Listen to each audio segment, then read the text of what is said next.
আচ্ছা, অনেক হলো ক্লাস 11, ফাঁকি মারলাম, পড়াশোনা করলাম না, 12-এ উঠে গেছি। এবার 12-এ উঠে গেছি মানে এবার প্রচণ্ড সিরিয়াসলি পড়াশোনা করতে হবে। তো এবার পড়াশোনা কিন্তু অনেকেই করে, গাধা গরুর মতো পড়াশোনা করে যায়, কিন্তু রেজাল্টটা আলটিমেটলি হয় না। কেন? একটা প্ল্যান মাফিক পড়াশোনা হয় না। ঠিক আছে, তো প্ল্যান মাফিক এমনভাবে করব যেন পড়াশোনাটা করে একদম পারফেক্ট কাজে লাগাতে পারি ঠিকঠাক করে। আমাদের 12-এর চ্যাপ্টার কতগুলো রয়েছে? চ্যাপ্টার রয়েছে কাছাকাছি দেখতে পাচ্ছি, এদিকে 4, 3, 7, এদিকে 17, 24, 29, 30, এই 32-33তম চ্যাপ্টার আছে। তাহলে বুঝতেই পারছি সিলেবাস শেষ করতে কতদিন সময় লাগবে। আমাদের মেন পোর্শন হচ্ছে গিয়ে কলনবিদ্যা, মানে ক্যালকুলাস। তো ক্যালকুলাস যেতে গেলে আগে আমাদেরকে শুরু করতে হবে সম্বন্ধ চিত্রণ জেনে, মানে অ্যাকচুয়ালি লাগে আমাদের ত্রিকোণমিতিক বৃত্তি অপেক্ষকটা। তো ওটা ত্রিকোণমিতিক বৃত্তি অপেক্ষক জানতে গেলে আগে একটু অপেক্ষকটা বলা দরকার, মানে অপেক্ষক বলতে গেলে একটু সম্বন্ধ বলা দরকার। তাহলে একদম শুরু থেকেই শুরু করব। যেই আমরা সম্বন্ধ চিত্রণ তারপরে ত্রিকোণমিতি করে নিলাম, সঙ্গে সঙ্গে মাঝখানে যে বীজগণিত পার্টটা দেখতে পাচ্ছি সিলেবাসের, বীজগণিত পার্টটাকে স্কিপ করে যাব। বীজগণিত পার্টটাতে কিচ্ছু নেই, ওই ম্যাট্রিক্স ড্রাইভেন্ট আছে, ওটা যে সারা বছর কিছু পড়াশোনা করে না সেও করতে পারে, ম্যাট্রিক্সটা অ্যাটলিস্ট। ঠিক আছে, তো ম্যাট্রিক্সটাকে এখন গুরুত্ব দেবো না, পরে দেখব। একদম চলে যাব কিন্তু আমরা কলনবিদ্যাতে। কলনবিদ্যাতে এখানে অবিচ্ছন্ন সন্ততা আছে। এবার ওটা খুব ইন্টারেস্টিং চ্যাপ্টার অবশ্যই, কিন্তু আমরা শুরুই করে দেবো একদম ডিরেক্ট ডেরিভেটিভ থেকে। তারপরে পরে নাই অবিচ্ছন্ন সন্ততা করবো। ডেরিভেটিভ শুরু করব, ডেরিভেটিভ শেষ করার পর ইন্টিগ্রেশন করব। ঠিক আছে, এবার যেই ইন্টিগ্রেশনটা শেষ করে ফেললাম আমাদের সিলেবাস কিন্তু অনেকটাই কভার্ড। কিন্তু ব্যাপারটা যে ইন্টিগ্রেশন শেষ করে ফেললাম বলে দিলাম, বলতে 2 সেকেন্ড লাগলো, আর শেষ করতে যে কতদিন লাগবে কেউ বলতে পারবে না। তো মোদ্দা কথা হচ্ছে খুব বেশি করে পড়াশোনা করতে হবে। আর কীভাবে পড়াশোনা করতে হয় বলছি। ওই দিন সবাই আসবো পড়তে, প্রথম কথা গ্যাপ দিব না। 1 নম্বর হচ্ছে যে আমি প্রত্যেকটা চ্যাপ্টারের সূত্রগুলো প্রথমে লিখিয়ে দিই, তাই তো। তো আমরা আমাদের মেনলি 2টো খাতা থাকবে, একটা হচ্ছে এখানের খাতা ক্লাস ওয়ার্ক, মানে এখানে যেটা করব, আর একটা হচ্ছে ফ্রেশ। ঠিক আছে, তো এই ফ্রেশ খাতাটা হচ্ছে আবার হোমওয়ার্কের সাথে রিলেটেড, মানে এখানে ফ্রেশও থাকবে আর এই ফ্রেশ খাতাতেই হোমওয়ার্কটাও থাকবে। এবার যদি কেউ বলে যে যদি ভুল হয়ে যায় হোক, কাটলাম, ঠিক আছে, সেটা বড় ব্যাপার না। ফ্রেশ মানে যে আমাকে একদম চকচকা রাখতে হবে সেরকম মানে নেই। ফ্রেশের উদ্দেশ্যটা কি সেটা আমি বলছি। ঠিক আছে, সাপোজ আমি ক্লাসে আজকে সূত্রগুলো বলে দিলাম, একটা বড় চ্যাপ্টার শুরু করেছি, সূত্রগুলো বলে দিয়ে অঙ্ক করালাম। অঙ্ক আমি 7 থেকে 10টা করালাম। এবার সমস্যাটা কি হয় যে আমি যে অঙ্কগুলো করাই সেটা কোন খাতায় করছি? ক্লাস ওয়ার্ক খাতায় করছি। আমি যেগুলো করাচ্ছি আজকে করছি অবশ্যই। করার পর আমি যে অঙ্কগুলো করালাম তোরা কিন্তু সেই অঙ্কগুলো এখন আর করিস না। তোরা কখন করিস? যখন আমি আবার পরীক্ষা নিই 1 বা 2 মাস পর, তখন কিন্তু ওইগুলো ধার দিস। তোরা কী করিস? এখানে শুধু হোমওয়ার্কটা করিস। কিন্তু আমি যে অঙ্কগুলো করাচ্ছি সেগুলো তো বেশি ইম্পর্টেন্ট, সেগুলো প্র্যাকটিস হচ্ছে না। কবে হচ্ছে? 1 মাস পর ভুলে যাচ্ছিস, তারপরে প্র্যাকটিস করছিস গিয়ে। ফলটা বুঝতে পারছি কোথায় হচ্ছে, যে যেগুলো আমি করাচ্ছি সেগুলোই বেশি ইম্পর্টেন্ট, আর সেগুলো করছিস না। কখন করছিস সেগুলো গিয়ে? 1 মাস 2 মাস পর যখন ভুলে যাচ্ছিস তখন করছিস, তাই তো? প্র্যাকটিস করার সময় বা শুধু দেখে নিচ্ছিস হয়ে গেল, কিন্তু না। এরপর থেকে যেটা করতে হবে সেটা হচ্ছে এই যে ফ্রেশ খাতা প্লাস হোমওয়ার্ক খাতা যেটা বলছি, এই খাতাতে আমাদেরকে আমি যে অঙ্কগুলো করালাম সেই অঙ্কগুলো আজকে যে অঙ্কগুলো করালাম পরের দিন ফ্রেশ খাতায় সেগুলো টুকতে হবে। টুকতে হবে বলতে দেখে দেখে না দেখে, ঠিক আছে? প্লাস যে আমি ক্লাস করতে করতে যে হোমওয়ার্ক দিলাম 7 থেকে 10টা, ওইগুলো এই খাতাতেই ঢুকবে। বুঝতে পারলাম টেকনিকটা? আর প্রত্যেকটা চ্যাপ্টারের শুরুতে আমাদের একদম ফার্স্ট পেজটায় থাকবে চ্যাপ্টারের নাম দিয়ে সূত্রগুলো লিখে দিলাম। সূত্র বা যেগুলো যা ইম্পর্টেন্ট নোট ফোট সব এই চ্যাপ্টার একটা পেজে লিখে দিলাম। সাপোজ আমি কোনো একটা চ্যাপ্টারের সূত্র সবটি বলতে পারিনি, একদিনে অঙ্ক করে দিয়েছি, তো আমাকে জিজ্ঞেস করে নিতে হবে সূত্র আরও আছে কি না। তাহলে অঙ্ক শুরু করার আগে একটু জায়গা গ্যাপ দিতে হবে। ঠিক আছে, যেন সূত্রগুলো পরে আবার লিখতে পারি। দেখা গেলো পরে সূত্র বললাম, ওগুলো আবার লেখার এখানে জায়গা নেই। ঠিক আছে, ব্যাপারটা বুঝতে পারছি। তাহলে কি বললাম, বেসিক্যালি একটা থাকছে আমাদের ক্লাস ওয়ার্ক খাতা, যেখানে আমি এখানে আসার পর সূত্র লেখাচ্ছি, প্লাস অঙ্ক করাচ্ছি, 7 থেকে 10টা অঙ্ক করেই দিলাম আজকে সাপোজ। সেই অঙ্কগুলোই না দেখে ফ্রেশ খাতায় লিখলাম, সূত্রগুলো লিখে দেওয়ার পর, প্লাস ওই খাতাতেই হোমওয়ার্কটা করলাম। ঠিক আছে, কেউ যদি চাই যে আমি সিরিয়ালি করব, দেখা গেলো আমি উদাহরণ 5 করিয়েছি, তারপর উদাহরণ 10 করিয়েছি, মাঝখানে 6, 7, 8 করাইনি বা 9 করাইনি, তো এই 6, 7 আমি হোমওয়ার্ক দিয়েছি। তো কেউ চাইলে 5 করলো, 6, 7, 8 করলো, তারপর 10 করলো, ওটাও করতে পারে। কেউ যদি বলে না আমি 6, 5, 10 করে তারপরে 6, 7 করবো, সেটাও হতে পারে। কিন্তু প্রত্যেক দিন আমি যেগুলো করালাম প্লাস যেগুলো হোমওয়ার্ক দিলাম পুরোটা দেখবো খাতার মধ্যে। এবার এগুলো শুনতে খুব সোজা মনে হলো, করা কিন্তু খুব কঠিন। মানে আমি বলে দিই, স্টুডেন্টরা শুনে তো নেয়, ওই 2-3 দিন করে, তারপরে হয়ে যায়, গণ্ডগোল শেষ, তারপরে আর হয় না। কিন্তু এটা যে করতে পারবে, কি হবে এবার, সাপোজ এই যে তোদের এখন এই খাতাগুলো এলোপাথারি হয়ে থাকছে, পরীক্ষার সময় কোনো খাতা খুঁজে পাচ্ছিস না, যখনই পরীক্ষা হবে, আমি পরীক্ষা নেব বা ফাইনাল পরীক্ষা হবে, যেহেতু আমার একটা খাতাতেই সব আছে, সাপোজ আমি একটা খাতাতে হেডিং করে দিয়েছি যে এই খাতাতে আমার সম্বন্ধ আছে, চিত্রণ আছে, আর ত্রিকোণমিতিক বৃত্তিও আছে। ঠিক আছে, হেডিং করে দিলাম। এবার ওই খাতাটা আমি যদি খুলে দিই, তাহলে আমাকে তো আর বইটাও খুলতে হচ্ছে না, কেন, আমি খাতা খুললাম, সূত্র লেখা আছে, অঙ্ক করা আছে, তো বই খোলার দরকার বা কি আমার কাছে। ঠিক আছে, আমি ধরে ধরে প্র্যাকটিস করে যাচ্ছি একটার পর একটা। মানে এই খাতাটা আমি এমন করে তৈরি করব যেন পরীক্ষার আমাকে বই এদিক ওদিক, এই অঙ্কটা কোথায় আছে, ওই অঙ্কটা কোথায় আছে, এরকম ছড়িয়ে ছিটিয়ে না খুঁজতে হয়। এটাই আমার মেন। পরীক্ষার সময় এখানে উল্টাবো, এখানে সূত্র পাবো, এখানে অঙ্ক পাবো, এখানেই সব পাবো। এবার এরপরে কি হচ্ছিল, ফ্রেশ খাতাতে যখন আমি যেহেতু হোমওয়ার্কগুলো করছিলাম, আসল অঙ্কগুলো লুকিয়ে যাচ্ছিলো কিন্তু। ঠিক আছে, আর এই আসল অঙ্ক খুঁজে পাচ্ছিলাম না, আসল অঙ্ক তো আমি করাচ্ছি ক্লাসে, ওই অঙ্কগুলো ওখানে থাকছিল না আসল খাতাতে, কিন্তু ওটা তো বেশি দরকার ওখানে। তাহলে ওই অঙ্কগুলো যেন এখানে থাকে, ওই জন্য একটু কষ্টগুলো করতে হবে। আর যদি শুধু হোমওয়ার্ক করি, কিচ্ছু লাভ নাই ওতে। কেন, কারণ আমি তো হালকা অঙ্কগুলোই করতে দেবো প্রতিদিন, ভারী অঙ্ক তো আমি নিজে করাবো, বা জটিল যেগুলো আসমা সেগুলো আমি নিজে করাবো। বুঝতে পারছি ব্যাপারটা, ক্লিয়ার হলো? এই হচ্ছে ব্যাপার। অবশ্যই, একদম প্রথমে সূত্র, প্রথম পেজে যদি আমার সূত্র ওই দিন কমপ্লিট না হয়ে থাকে, আমাকে জিজ্ঞেস করে নিতে হবে যে আর সূত্র আছে কি না। বললাম যদি হ্যাঁ আছে, তাহলে তো একটু জায়গা রাখতে হবে ফাঁকা তার জন্য। ঠিক আছে, যদি বলছি না সূত্র নেই আর, তাহলে তো কোনো অসুবিধা নেই, ওটা শেষ করে পরে পেজ থেকে অঙ্ক করতে শুরু করে দিলাম। ঠিক আছে, এই হচ্ছে পুরো ব্যাপারটা। ঠিক আছে, এবার এটা মেনটেন করা কিন্তু খুব চাপের, কারণ এই যে 7-10টা অঙ্ক আমি করাচ্ছি, ওগুলো করতে কিন্তু গিয়ে খুব গায়ে প্রথম খুব বাজে লাগবে। একটু একটা মাস অভ্যাস করে নে, এটা খুব ভালো হ্যাবিট, প্রচণ্ড ভালো হ্যাবিট এটা। এই যে অঙ্কগুলো আমি করাবো, সেগুলো ফ্রেশ খাতায় কি করে নেওয়াটা। আর এটা এখন এর বেনিফিটটা বুঝতে পারবি না, পরীক্ষার সময় এর বেনিফিটটা বুঝতে পারবি যে কেন এটা কতটা লাভ হচ্ছে এটা করে। ঠিক আছে, এটা করা সত্যিই খুব জটিল। আমিও প্রথম মানে এটা কন্ট্রোল করতে পারতাম না, হতো না, কিন্তু এটা করার পর দেখতাম যে খুব লাভ হচ্ছে এটা করে। বুঝতে পারলাম কি বলতে চাইছি? আমরা যেহেতু কি শুরু করলাম কোন মাসে, মে মাসে, তাহলে May, June, July, August, September, October, November, December, 8 মাস। 8 মাস আর জানুয়ারি ধরছি, জানুয়ারির মধ্যে সিলেবাস শেষ করার চেষ্টা করব। ঠিক আছে, ফেব্রুয়ারিতে হবে, ডিসেম্বরে সিলেবাস শেষ করা খুব চাপ। 8 মাসের মধ্যে সিলেবাস শেষ করা টুলে বুঝতে পারছি কতটা চাপ। আমি করালে তো করিয়ে দেওয়া যায়, 6 মাসেই করিয়ে দিতে পারবো, কিন্তু করানো 6 মাসে করানো আর 9 মাসের মধ্যে করানোর মধ্যে পার্থক্য আছে না। ঠিক আছে, আমি যেমন একটা রাফলি আইডিয়া দিচ্ছি যে আমাদের সম্বন্ধ যে চ্যাপ্টারটা আছে, সেটা করতে খুব বেশি হলো 2টো ক্লাস। প্রথম থেকে এক কাজ করব, ওই যে ইউনিট 1-এর জন্য কতটা ক্লাস লাগতো সবাই যোগ করে রাখবি। ঠিক আছে, ইউনিট 1-এ আমার লাগছে টোটাল সম্বন্ধের জন্য 2টো ক্লাস, চিত্রণের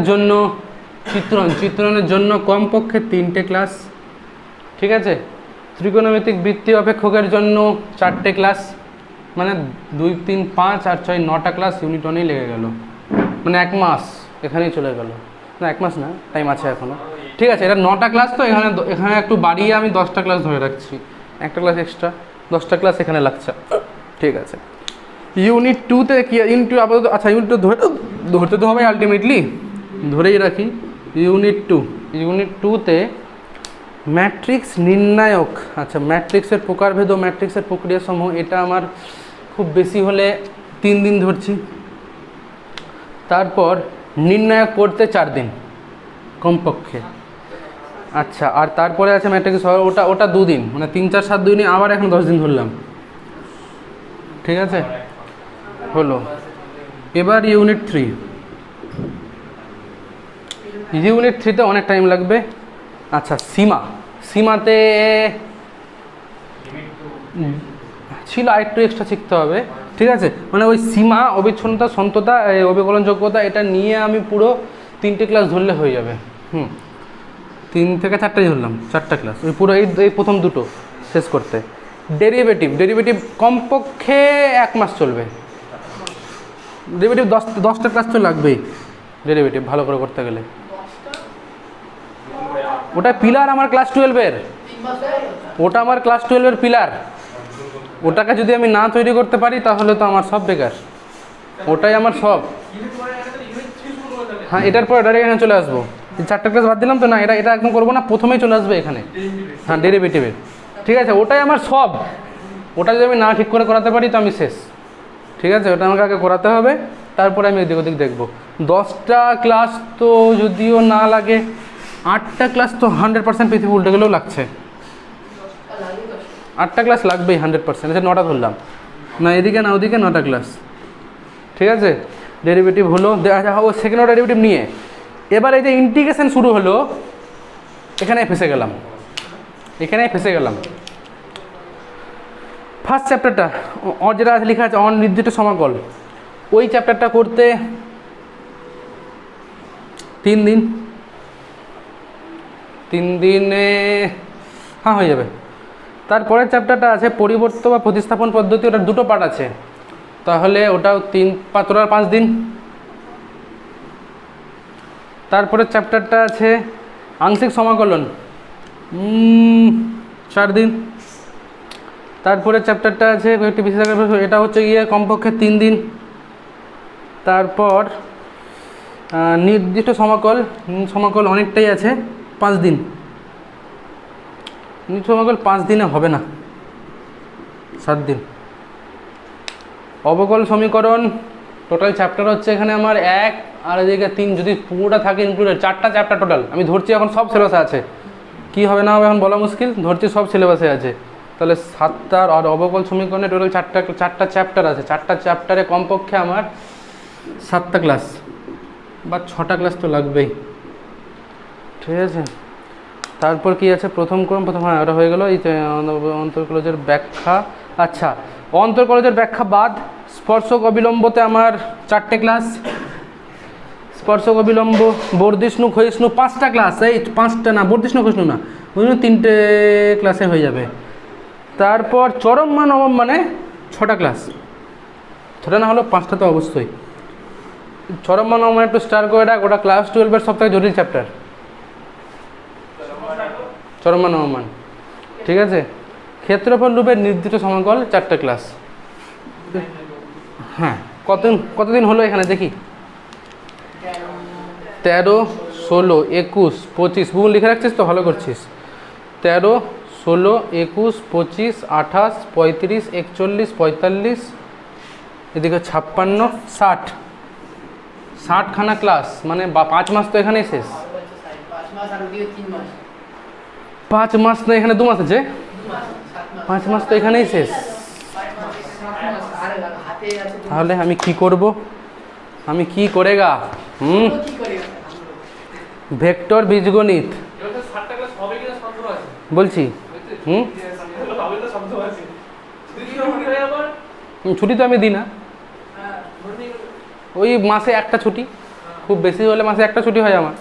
ঠিক আছে, ঠিক আছে, দাঁড়া থেমে যা। ভেক্টর বীজগণিত 2টি ভেক্টরের গুণ, থেমে যা। ভেক্টর বীজগণিত 2টি ভেক্টরের গুণ আর দিক কোসাইন দিক অনুপাত, এই 3টে চ্যাপ্টার আমার 4 থেকে 5 দিনে হয়ে যাবে। ইউনিট 4 এটা নাকি? ইউনিট, হ্যাঁ কি, দাঁড়া না, থাম না, কি বলছিস বুঝতে পারছি না। 4টা ক্লাস, এই 4টা ক্লাসে হবে না, 5টা ক্লাস ধরছি। ঠিক আছে, আর ত্রিমাত্রিক সরলরেখা কমপক্ষে 4টা ক্লাস, আর ওটা সমতল যেটা আছে 6টা ক্লাস। ঠিক আছে, রৈখিক প্রোগ্রাম বিধি। আচ্ছা, ইউনিট 4টা দেখা যাচ্ছে না এখানে। ইউনিট 4-এ কী লিখেছি আমি? ইউনিট 4-এ বলেছি 5, 4 আর 6, মানে টোটাল কটা হচ্ছে?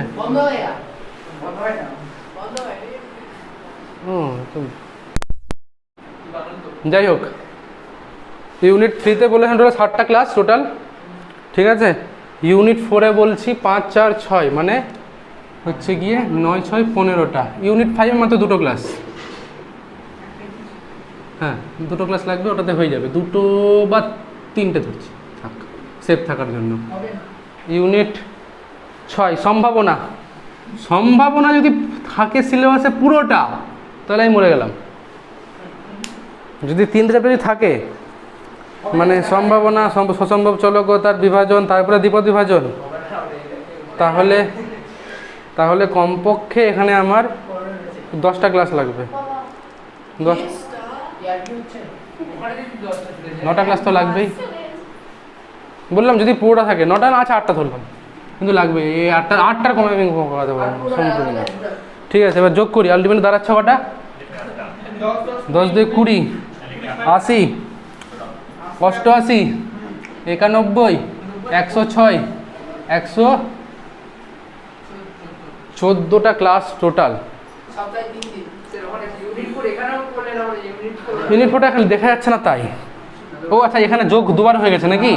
ও আচ্ছা আচ্ছা, ঠিক আছে, যোগ দুবার হয়ে গেছে। 60, এদিকে 80, 80, এদিকে 15, 95, 95 আর 11 হচ্ছে কি 106টা ক্লাস। যদি আমরা 12 দিয়েও ভাগ করি মাসে, তাহলে 12 9 108। 9 মাস তো আমি আগেই বলেছিলাম, 9 মাস লাগবে। প্রত্যেকটা ভালো করে লিখে নিলি, প্রত্যেকটা ভালো করে লিখে নিচ্ছিস, টার্গেট থাকবে একটা আগে থেকে। ঠিক আছে, তুই এই যে 4টা ক্লাস যেটা লিখেছিস, সেটা লিমিট আর মিলে লিখেছিস তো, বিচ্ছিন্নতা মিলে? আচ্ছা, তারপরে এই 9টা ক্লাস লিখেছিস শুধু ডেরিভেটিভ আর 3 আর 4 মিলে? হ্যাঁ 9, 3 আর 9, 9টা ক্লাস, 3 আর 4 মিলে 9টা ক্লাস। ঠিক আছে, আর এই 3টা ক্লাস লিখেছিস তুই অনির্দিষ্ট ক্ষেত্রে। হ্যাঁ, তারপরে পরিবর্তনটাতে 5, তারপরে আংশিকের 4, আর এই এটা কি আছে? হ্যাঁ, ওটা 3টে। 7টা লিখেছিস নির্দিষ্টতে। ঠিক আছে, অবকল পরপর লিখেছিস তারপর, তাই তো? এগুলো পরপরই আছে, এগুলো পরপরই আছে। ঠিক আছে, এই হচ্ছে আমাদের। হ্যাঁ হ্যাঁ হ্যাঁ, ওগুলো মিলে ওই পুরোটা, এই যে ওই অবকল সমীকরণ পুরোটা নিয়ে আমি 7টা ক্লাস দিয়েছি। এই যে দেখ, 11, 10, 11 আর 12, এই 3টে নিয়ে আমি 7টা ক্লাস দিয়েছি। 10, 11, 12 মিলিয়ে 7টা ক্লাস। ঠিক আছে, 9 মাস কিন্তু আমাদের মিনিমাম লাগবে সিলেবাস শেষ করতে। এর যদি আমি এদিক ওদিক করি, প্রচণ্ড তাড়াহুড়ো হয়ে যাবে। ঠিক আছে, দেখ আমাদের কাছে টার্গেট থাকছে একটা, তো টার্গেট যদি আমরা ভালো মতোই করবো, যদি দেখি যে বাড়ছে ওদিকে টাইম, তো অন্য কোথাও কাজে লাগাতে পারবো। এদিক ওদিক তো হবেই, এখানে 10টা দিয়েছি, ওখানে 12টা লাগতে পারে, কোথাও 8টা দিয়ে ওখানে 7টাও লাগতে পারে, এদিক ওদিক হবেই। ঠিক আছে, এদিক ওদিক করে কাছাকাছি 9 মাস লাগবে, এটা আমার ধারণা আগে থেকেই আছে। 2 বছর ধরে পড়াচ্ছি তো আইডিয়া নেই। থাকলো যা বললাম, পড়ানো সিস্টেম থাকলো, এভাবে করি, তাহলে আমরা কন্টিনিউ করি। ঠিক আছে, তাহলে মঙ্গলবার দিন ঈদ, আশা করছি।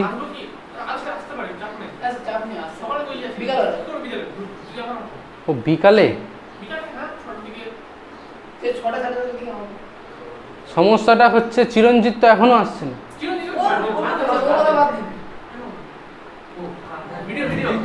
তো এইবার ঠিক আছে, আমরা এখানে ভিডিওটা আপাতত সমাপ্ত করছি, চিন্তা ভাবনা করছি। ঠিক আছে।